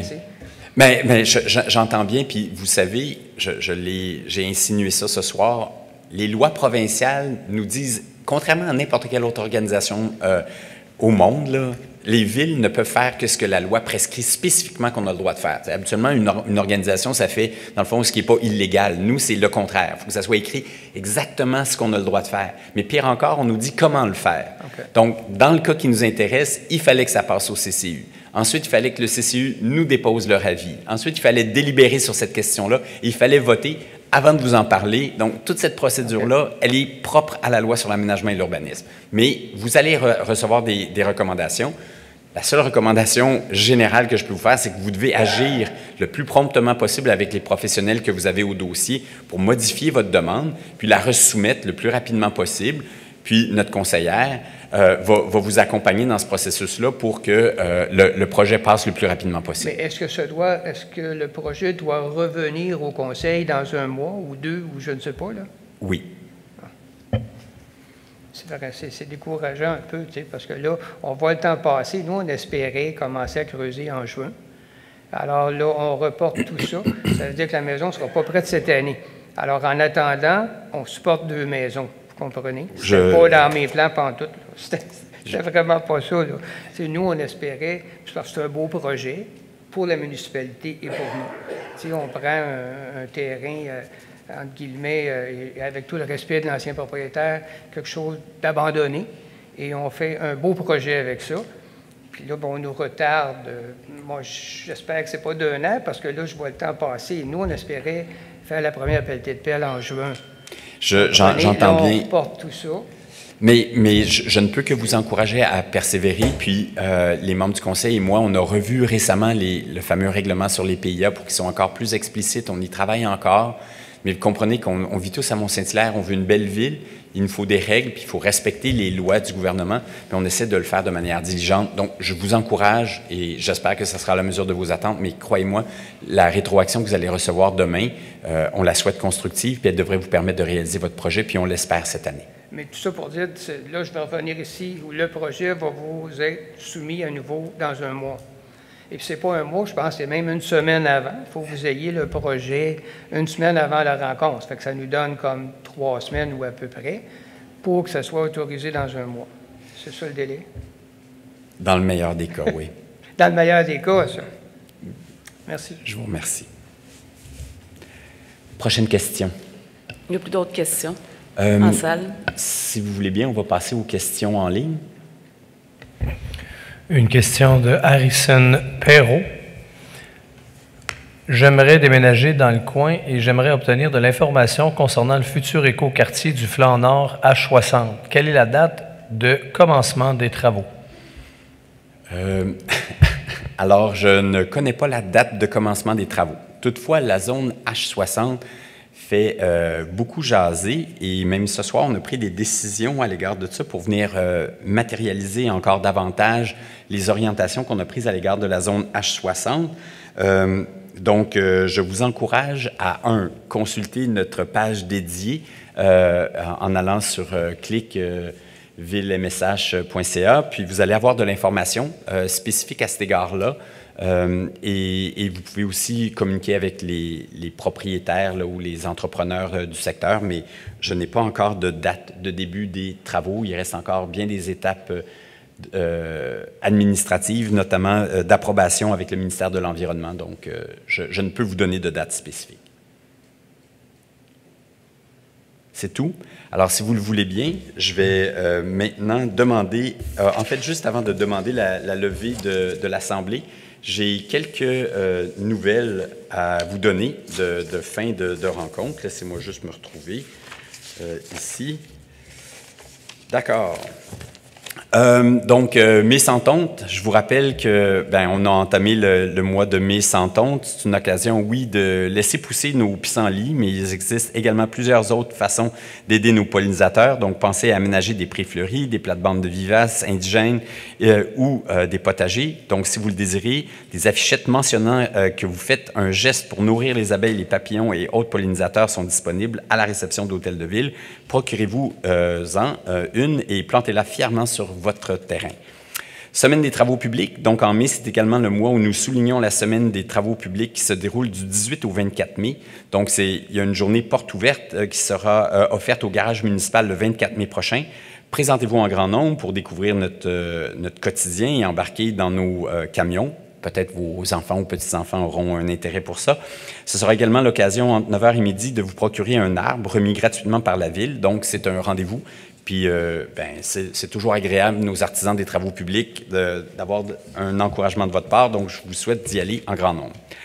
On a plein d'organismes à la Ville, je ne sais pas si vous le saviez, mais c'est plus de 80 organismes reconnus à la Ville de Mont-Saint-Hilaire. Et c'est rare qu'un de ces organismes-là célèbre un anniversaire aussi vénérable. Donc, la Ville de Mont-Saint-Hilaire reconnaît fièrement plus de, comme je vous disais, plein d'organismes, mais cette année, c'est le 50e anniversaire de l'atelier de ballet classique de Saint-Hilaire, qui est reconnu depuis ça, à peu près une cinquantaine d'années. Donc, 2 spectacles seront offerts pour l'occasion, le samedi 17 mai et le dimanche 18 mai prochain, sous le thème « Le coffre aux 1000 souvenirs ». Donc, joignez-vous à nous pour les encourager et vous laisser transporter par la magie de la danse classique. Toutes les informations sont disponibles sur leur site Internet. Enfin, je vous invite à profiter de l'arrivée du beau temps plus clément, certains pour jouer au pickleball, d'autres pour profiter des autres aménagements extérieurs qu'on a, faire du vélo, profiter de nos pistes cyclables, visiter notre parcours nourricier qui a nouvellement été aménagé devant la bibliothèque. Amusez-vous dans nos nombreux parcs. Puis on les espère à la mesure de vos attentes. Donc, au mois de mai, la nature s'éveille et c'est le temps d'en profiter. Donc, je vous souhaite un très beau mois de mai. Et sans plus tarder, je vais demander à M. Rainville de nous proposer la levée de cette Assemblée. Oui, alors je propose que la présente séance ordinaire du 5 mai 2025 du Conseil municipal de la Ville de Mont-Saint-Hilaire soit et est levée à 20h14. Je vous remercie. Bonne soirée.